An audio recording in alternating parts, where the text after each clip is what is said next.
మన ప్రభు అయిన యేసుక్రీస్తు అతి పరిశుద్ధమైన ఘనమైన నామమును బట్టి నా ప్రియమైన సహోదరి సహోదరులకు, బంధువులకు, స్నేహితులకు, ఆత్మపూరులైన దైవజనులకు, గలపదేశాలున్న నా సహోదరి నా సహోదరులకు నా ప్రేమపూర్వకమైన వందనాలు, స్తోత్రాలు చెల్లిస్తున్నాను.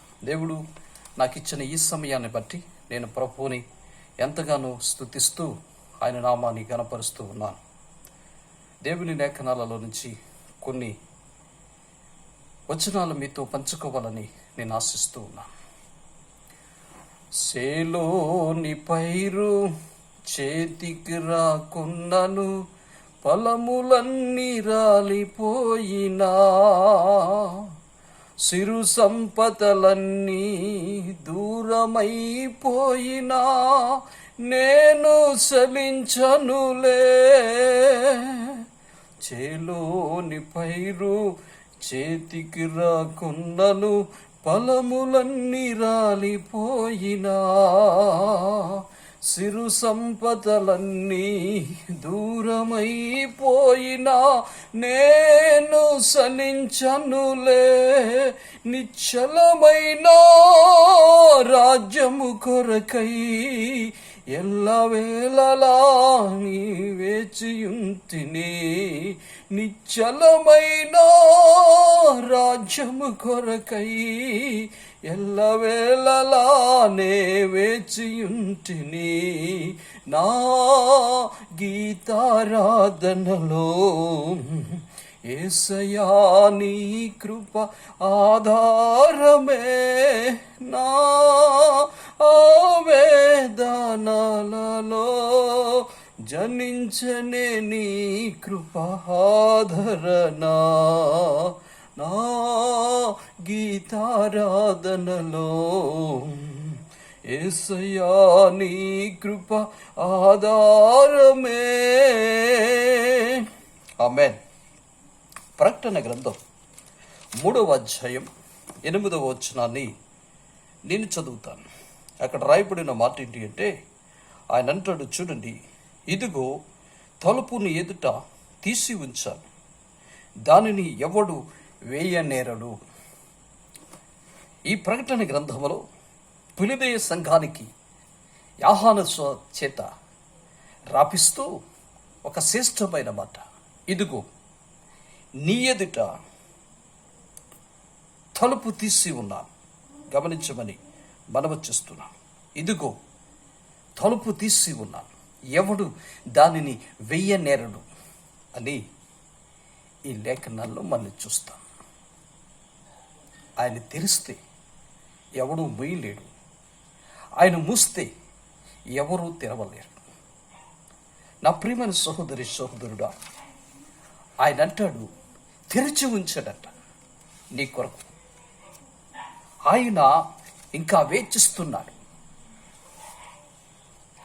ఈ లేఖనంలో మనం చూస్తే దానిని ఎవడు వేయనేరలేడు అని మనం చూస్తాం. అందుకే మత్తయి సువార్తలో ఒక శ్రేష్టమైన మాట అంటాడు, అడుగుడి 7:7లో మీరు చూస్తే, అడుగుడి మీకు ఇయ్యబడును, వెదకండి మీకు దొరికెదను, తట్టుడి మీకు తీయబడును. ఏం తీస్తాడు అంటే తలుపు. గమనించమని మనం చూస్తాం, తెరవబడాలి. ఆలోచించమని కొన్ని లేఖనాల్లోంచి మీతో కొన్ని విషయాలు నేను పంచుకుంటాను. బైబిల్లో మహాకురుడు ఉన్నారు, అతడి పేరు సౌలు. దేవుని ఎరక ముందు అతడు సౌలు సంఘాన్ని పాడు చేసే వ్యక్తి, క్రైస్తవులను హింసించి అనేకులను మానభంగాలు చేసి సంఘాన్ని చిత్రహింసలు చేస్తున్న ఆ వ్యక్తికి ఒకరోజు దమస్కులో ఇంకా క్రైస్తవులు ఎక్కువగా ఉన్నారు అని ఎరుగున్నవాడై అక్కడికి వెళ్తున్నాడు. ఆ వెళ్తున్న సమయంలో చూడండి, ఆ వెళుతున్న సమయంలో దేవుడు అతన్ని దర్శించినట్లు మనం చూస్తాం. గమనించమని మనం చూస్తాం.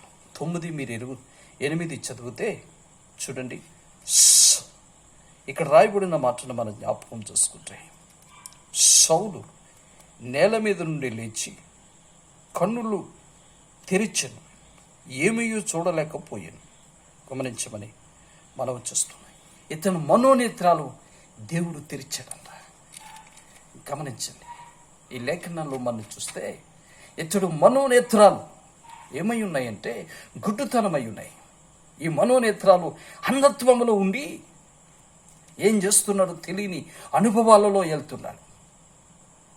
సంఘాలను పాడు చేస్తూ, క్రైస్తవులను మానభంగాలు చేస్తూ, సంఘాలను హింస పెడుతున్న వ్యక్తి. అతని కళ్ళుకి మనోనేత్రాలకి గుడ్డితనం కలిగింది, అంధత్వం కలిగింది.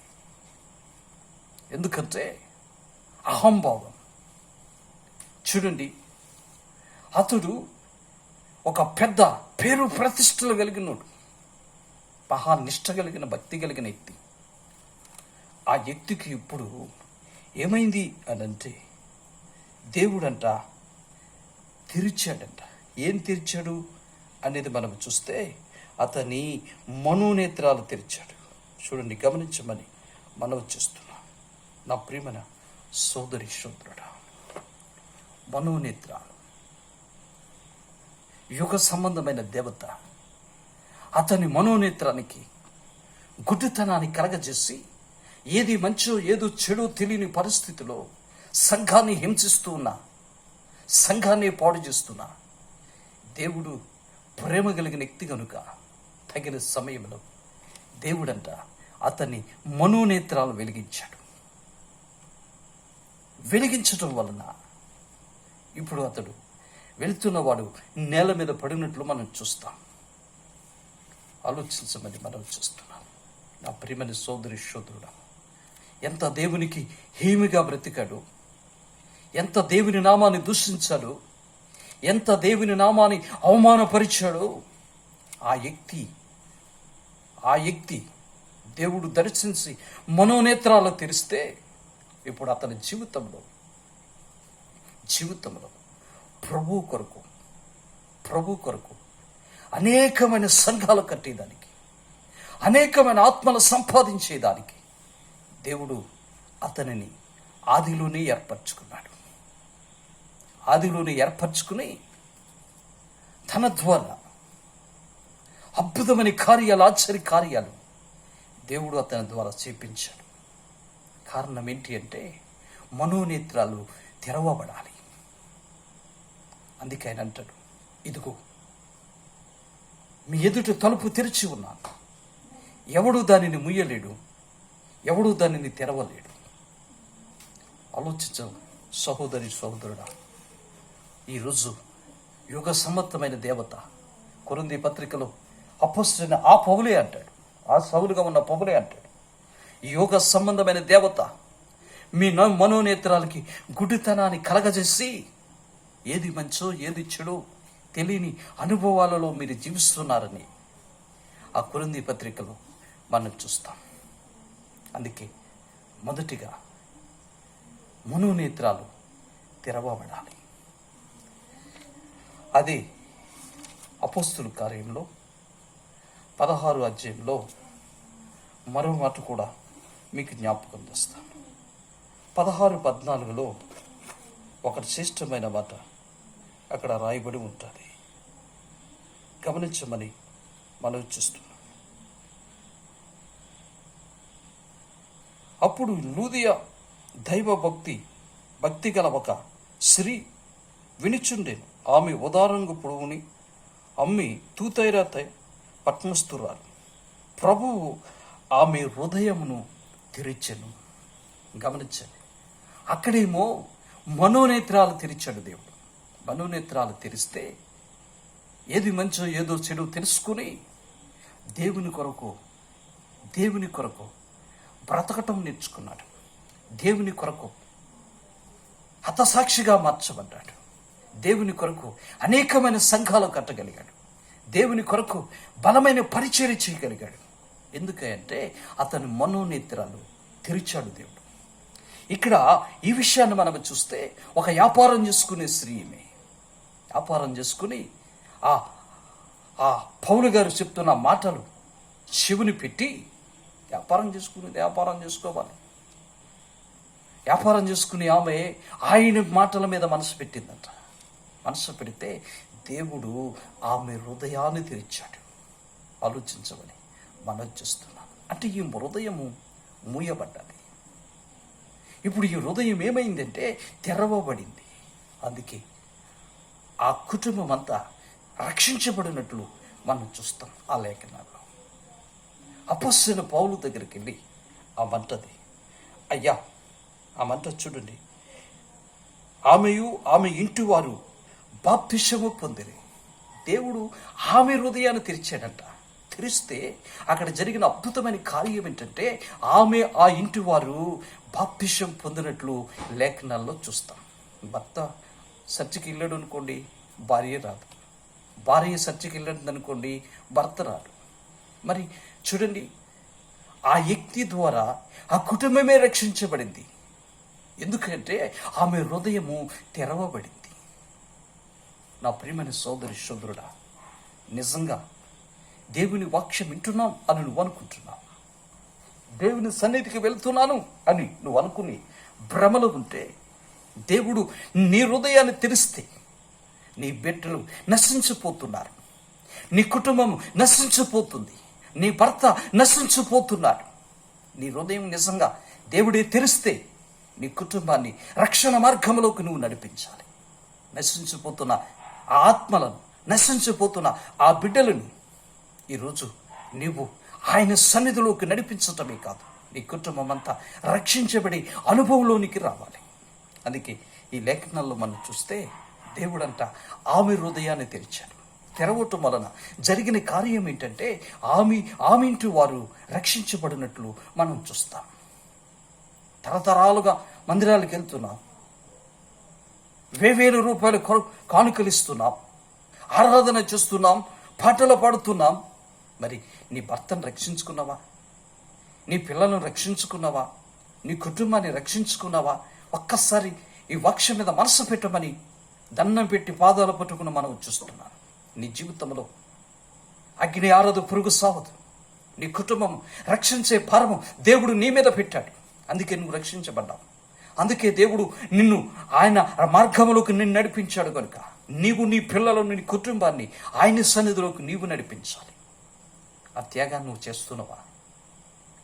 ఒక కుటుంబస్తుడుగా, ఒక స్నేహితుడుగా, ఒక బంధువుడుగా నేను నిన్ను ప్రశ్నిస్తున్నాను. ఆలోచించమని మనం చేస్తున్నాను. నా ప్రియమైన సోదరుడా, భారంతో, ఆవేశంతో అంటున్న మాటలు జ్ఞాపకం చేసుకోమని మనం చేస్తున్నాను. ఒకవేళ నేను, నా ఇంటి వారు యెహోవాని సేవిస్తాం అని దైవజనుడు సాక్ష్యం చెప్తున్నాడు. నేను నాకు ఇచ్చిన పిల్లలు సీయోను కొండ మీద ఉన్నాము అని యెషయా అంటాడు. మరి నీ భర్త రక్షించబడితే అది నీకు శ్రేయస్కరం. నీ పిల్లలు రక్షించబడితే అది నీకు క్షేమాభివృద్ధి. ఆలోచించుకోమని మనం చేస్తున్నాం. ఒక వ్యాపారం చేసుకునే స్త్రీ, దేవుడు ఆమె హృదయం తెరిచిస్తే ఆ తెరిచిన ఆమె రక్షించబడటమే కాదు, తన కుటుంబాన్ని అంతటిని రక్షించుకున్నట్లు మనం చూస్తాం. ఆ కింద అంటది, నేను విశ్వాసము గలదానను కాదు, నీవు నా ఇంటికొచ్చి చూడయ్యా. అది ఎంత విశ్వాస పరిమాణంలో ఆమె జీవిస్తుంది, ఎంత త్యాగపూర్వకమైన మాటలు ఆమె ఈ లేఖనాల్లో పంచుకుంటుంది. నా ప్రియమైన దేవుని బిడ్డ, దండం పెట్టి ఒక సేవకుడిగా మనం చేస్తున్నాం. అడుగుడి మీకు ఇయ్యబడును, వెదకండి మీకు దొరుకుతాను, తట్టుడి మీకు తీయబడతాను. ఆలోచిస్తే అందుకే ప్రకటన గ్రంథం అని అంటాడు, ఆయన తెరిచి ఉన్నాడంట. మరి ఈరోజు ఆలోచించుకొని ఈ వాక్యం మీద మనసు పెట్టి అతని మనోనేత్రాలు వెలిగించటం వల్ల ఈరోజు అపొస్తలుడైన పౌలు లేకపోతే బైబిల్ లేదు, సంఘాలే లేవు. అంటే దేవుడి కంటే గొప్పవాడని కాదు, కానీ దేవుని కొరకు అంత త్యాగం చేస్తున్న వ్యక్తిగా మనం చూస్తాం. ఎందుకంటే అతని మనోనేత్రాలు వెలిగించబడ్డాయి. లూదియా తన కుటుంబాన్ని రక్షించుకోగలిగింది. కారణం ఏంటంటే ఆమె హృదయం తెరవబడింది. అలా తెరవబడితే నీవు, నీ కుటుంబం రక్షణ మార్గములో దేవుడు నడిపించునుగాక. ఈ మాటలో ప్రభు వినికిడలో దీవించును. ప్రేమ నమ్మకమైన తండ్రి, ఆశ్చర్యకరుడా, ఈ వాక్యం ఎంతమంది అయితే బిడ్డలు వింటున్నారో వారందరినీ దీవించండి, వారి కుటుంబాలను దీవించండి, వారి బిడ్డలను దీవించండి, వారి కలిగిన సామర్థ్యాన్ని దీవించండి, కుటుంబం అంతా రక్షించబడిన వారిగా సహాయం ఇచ్చి మీ నామానికి మహిమ తెచ్చుకోమని యేసుక్రీస్తు వారి ఉన్నతమైన నామములో ప్రార్థిస్తున్నాను పరమ తండ్రి. ఆమేన్, ఆమేన్. దేవుడు మిమ్మలను మీ కుటుంబాలను సమృద్ధిగా దీవించును గాక. ఆమేన్.